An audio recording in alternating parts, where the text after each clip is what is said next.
everyone. Yes, my first ever Xbox. A new adventure. I started out in gaming with the PlayStation 8.5 years ago, and that's really been my main platform, apart from adding in Nintendo handhelds, and then recently the Switch has become very important to me too. So how did this happen? Well, just look at it. It looks small, it looks slim, minimalist design. To me, it looks appealing. You can put it like this, and then you've got all your ports neatly lined up there on the back. Everything you need, not too little, not too much. So this is the S edition, which is digital only, no hard drive, no physical, and of course not as powerful as the full-fledged Xbox Series X.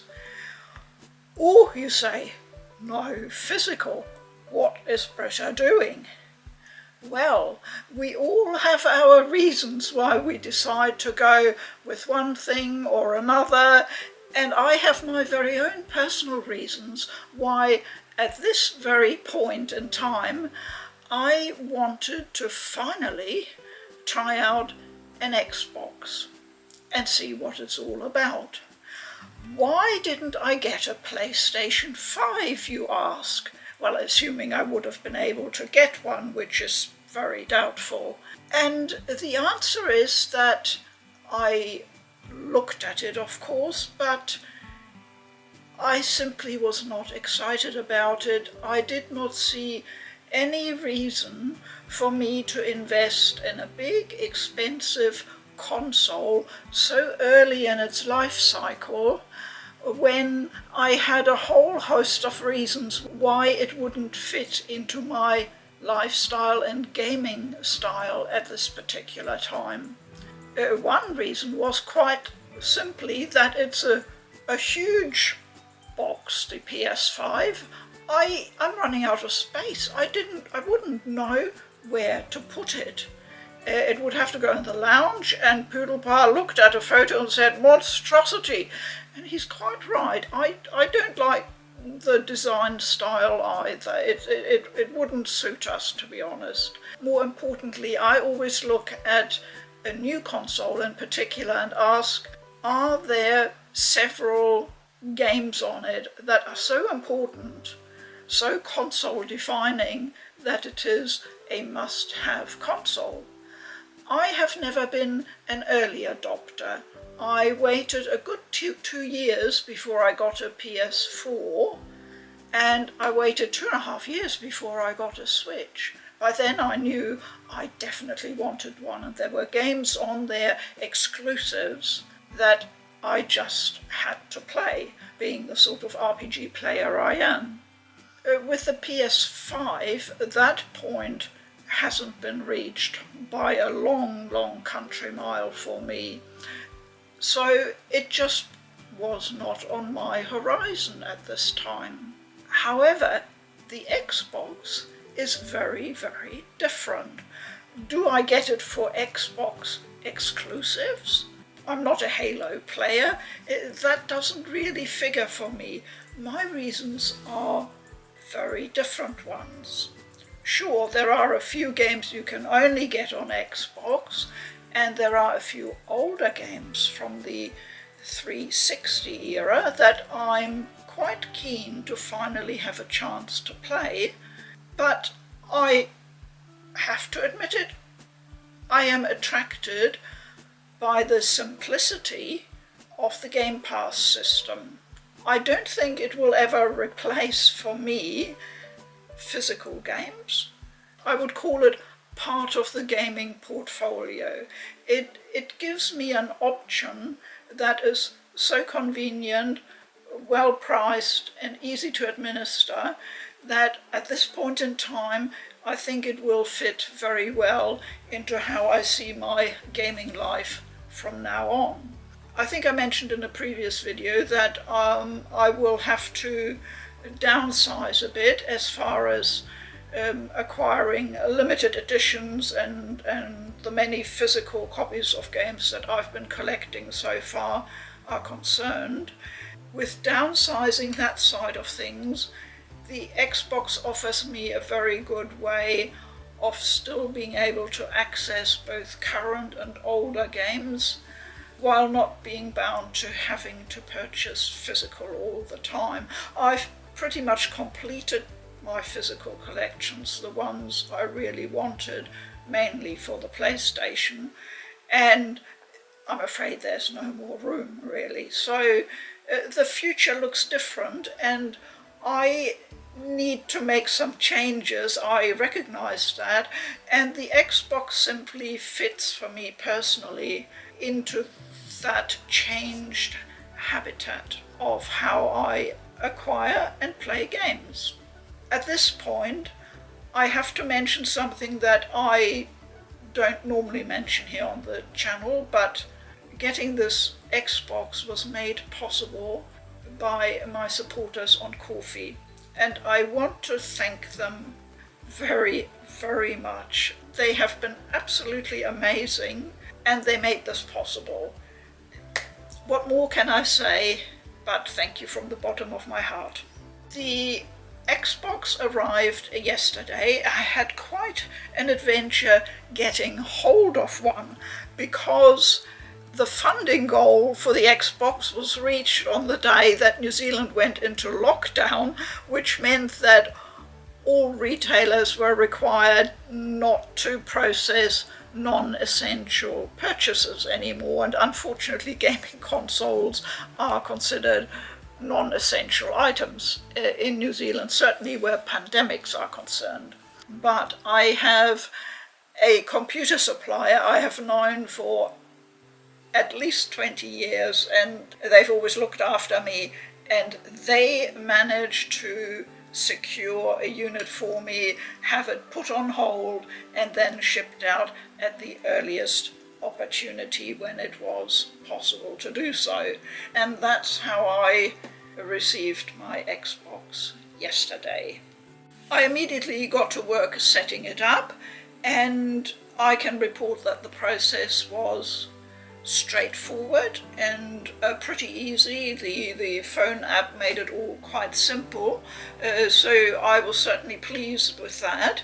I had a bit of an adjustment shock once I had it up and running and saw my home screen for the very first time, and I'm sorry I can't show you any screenshots or anything because for some reason the Xbox doesn't allow you to take actual screenshots while you're in your account or on the store, only while you're playing games.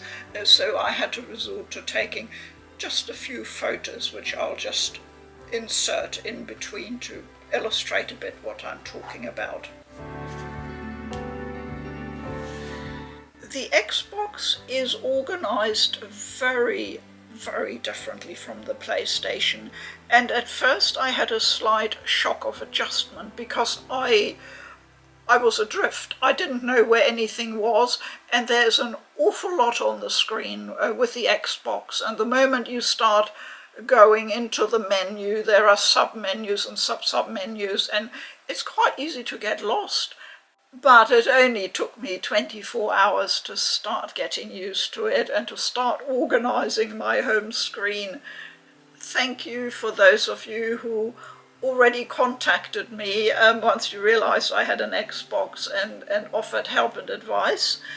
I've been spending some very happy hours pottering around, not only getting organized but also, of course, downloading games, because the first thing I got was the Game Pass, of course, giving me access to 100 games, and I thought, well, there's gonna be an awful lot of stuff in there that's probably not very good or not of interest, and well, there's a fair number of games that I would probably never play, you know, racing games or fast-paced action shooters, that type of thing, I have to say I am quite gobsmacked at the range that is on offer there. It is a good range. It covers everything from a few older games and RPGs through adventure games up to a pretty, you know, hardcore type of games. Big games, little games, AAA, indie, it's all there. And I was surprised how many I found that I hadn't got yet on the PlayStation, and that I feel really glad I can now try out this way. So this little box, you can just fit snugly in almost anywhere. It's extremely handy. It is fairly solid. It has a good weight on it. It's of course restricted to only 512 gigabyte hard drive. It's of course a modern SSD type of drive, so it is fast, which is nice, and I certainly do notice it. 512 gigabytes means there's about 360 gigs left for storage of games. Now, I don't often play very large games, so that didn't worry me too much. I've only got one humongous game installed of 80 gigabytes, and that's Phantasy Star Online 2. The other ones are all in the, you know, usually 2 to 8 gigs range, so you can fit a fair amount onto this box. I'm also quite happy that the size is restricted because it forces me to be more disciplined. And I think that will be a good thing because, as you know, I love playing a lot of games and a lot of different games, and I'm a bit of a game hopper, and it's easy to accumulate a huge library as I have on the PlayStation. I wanted to restrict that deliberately, so the smaller hard drive size is a blessing for me, and it'll force me to play the games that I do select and then cycle them round as new games come onto the Game Pass. And naturally, I will occasionally decide to buy a game that I like a lot and that I want to keep in my library pretty much permanently.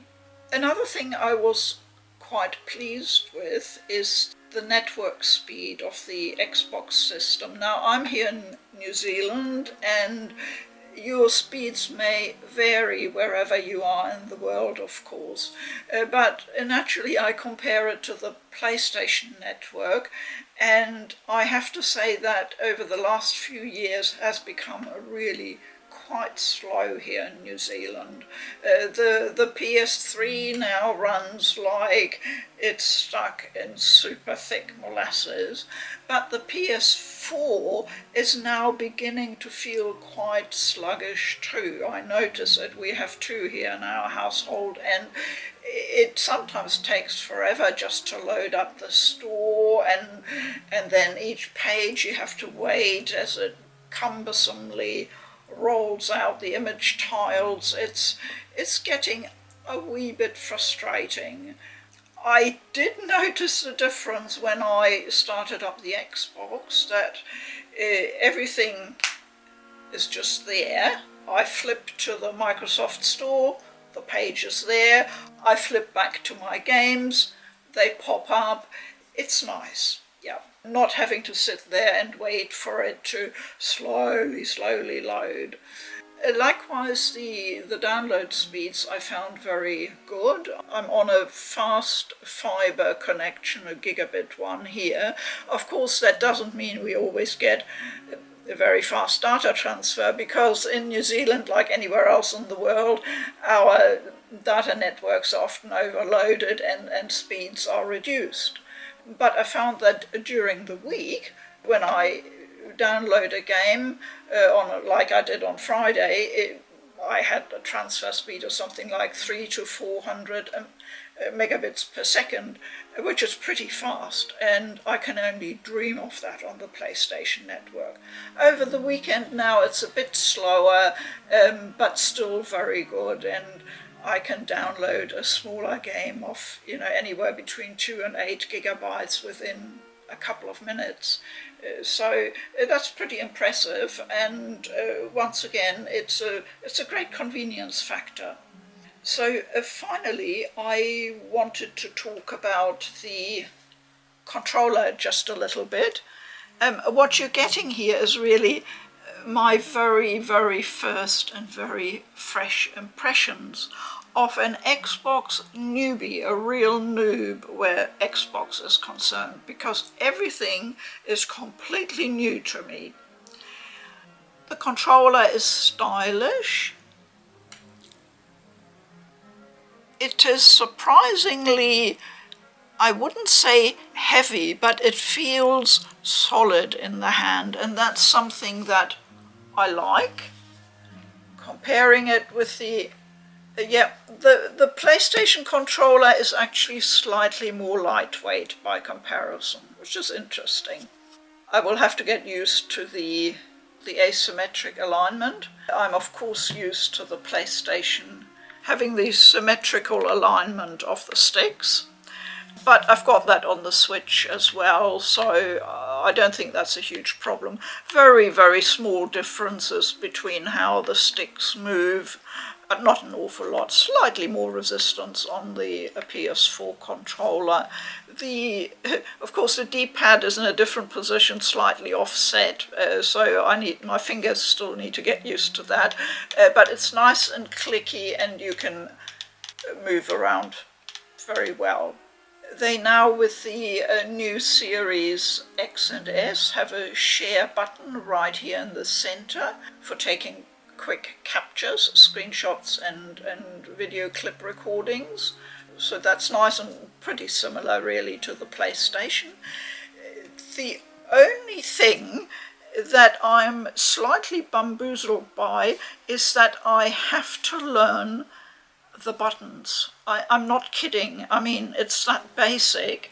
You see, I normally don't have much of a problem moving from the PlayStation to the Switch because they're very different, and my brain just goes into Switch mode and then the fingers find the right buttons.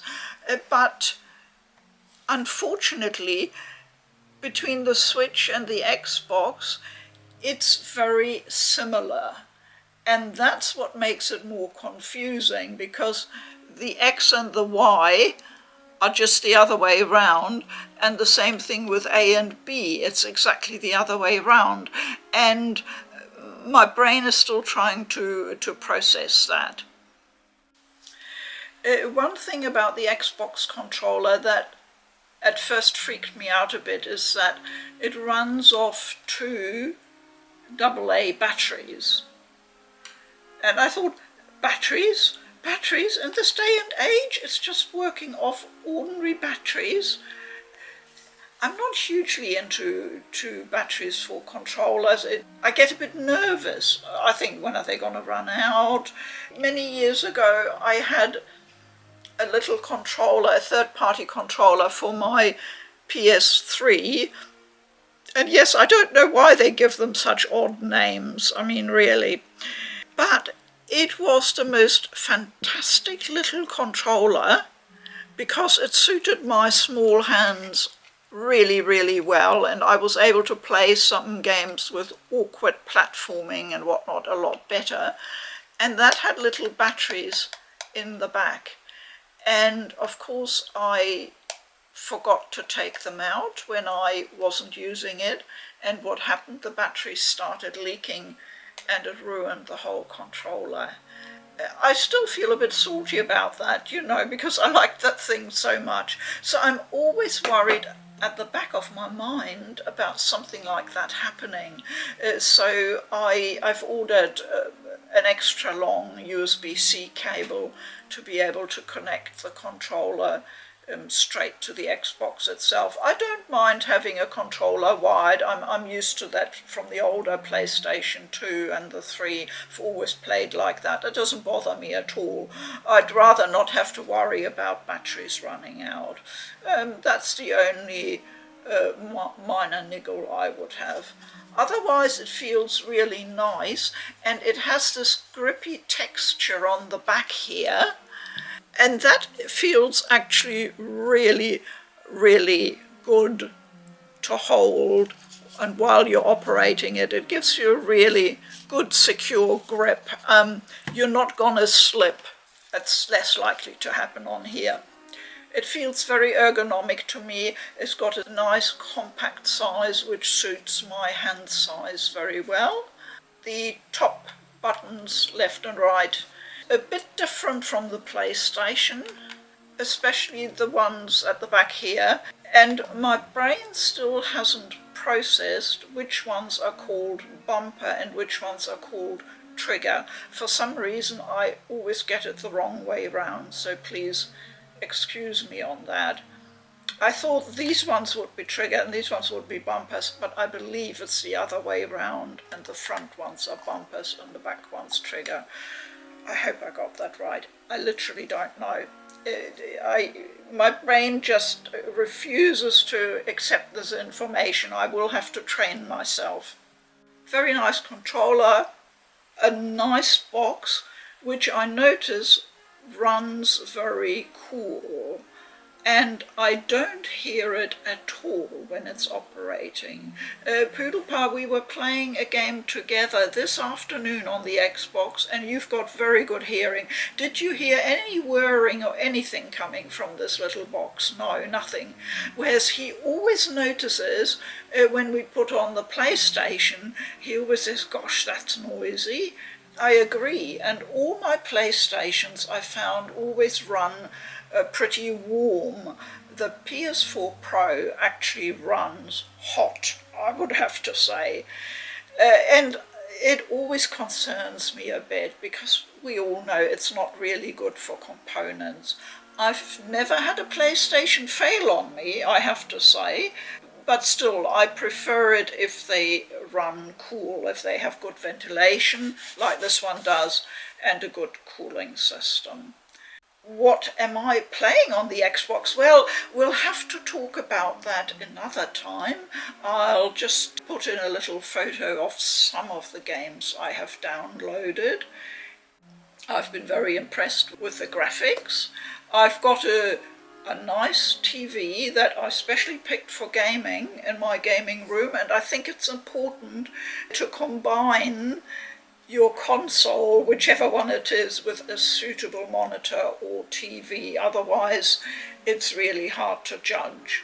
Of course, this little Xbox is not capable of the same kind of graphics output as the bigger current consoles like the Xbox X or the PS5.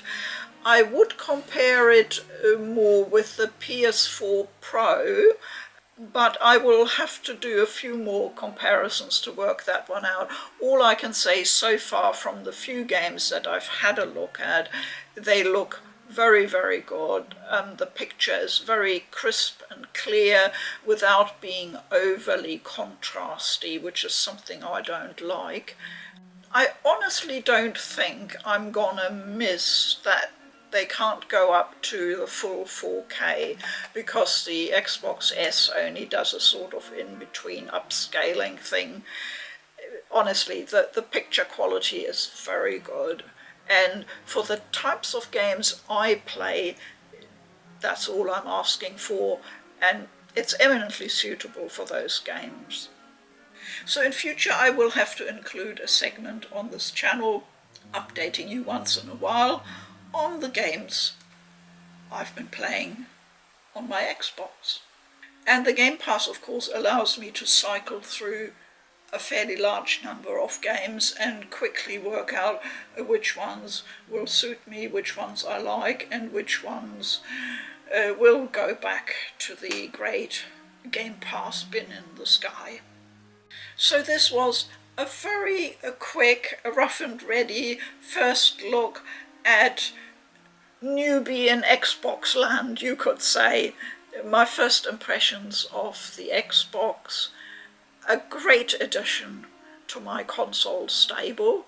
I'm hugely excited what the future holds here. Gaming has never looked so good, in my opinion. We've had a fantastic year so far. Despite all the other stuff that's happening in the world, we can't complain about a lack of really, really good games coming our way. And we can play them on more and more consoles and PC. We're becoming more and more cross-platform, and that can only be a good thing. If you want to throw recommendations and suggestions my way, you know where to do that in the weekly chat about Xbox games you think I should maybe have a look at. And that's it for today. I just wanted to give you a very, very quick update and share my excitement with you. Thank you very much for watching. As always, please keep well. I'm Food for Dogs. Bye-bye.